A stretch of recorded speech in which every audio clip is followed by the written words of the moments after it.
In my book, I describe them as beginner, intermediate, and advanced, and there are a couple of grades in between that, but that is a general category. I think that the thing that differentiates the beginner from the intermediate is essentially by the time you reach intermediate level, you're beginning your teacher training. You're given more responsibility. You've had a lot of lives that have been very difficult, and you've been very successful in your life in handling them.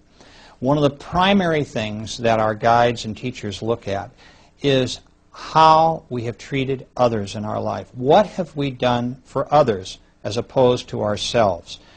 And if we find people who are really quite unselfish and giving people, we know that probably they're moving into the intermediate level.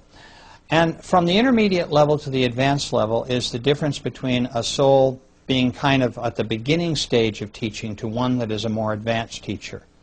And those souls that are more advanced are into work that is very, very demanding.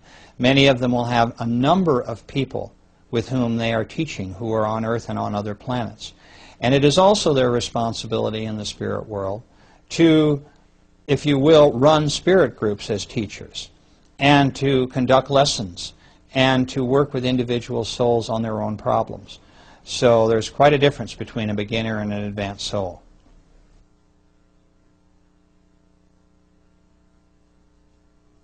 Soulmates can be confusing to people.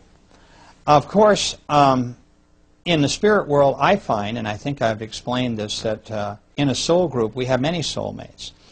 Our soul groups may be made up of 4 or 5 different people, or 25 or 30, depending on how quickly we're moving through into the more advanced stages. It could be argued that if your husband or wife is your soulmate, but it could also be argued that your best friend in high school is your soulmate, or your business partner, or whatever. And it may well be true that they are all soulmates and all come from your spirit group.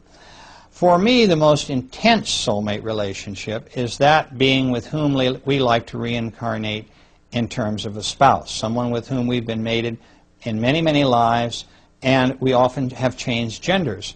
We've been in the male in one life and then a female in another. So this is another measure of the advancement of the soul, because I find, too, that if souls incarnate mostly as males or mostly as females, they haven't yet reached that intermediate level where they can interchange with ease.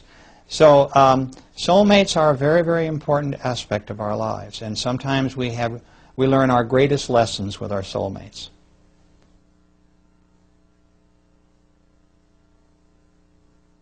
Well, orientation is that aspect of going into the spirit world where you review your last life.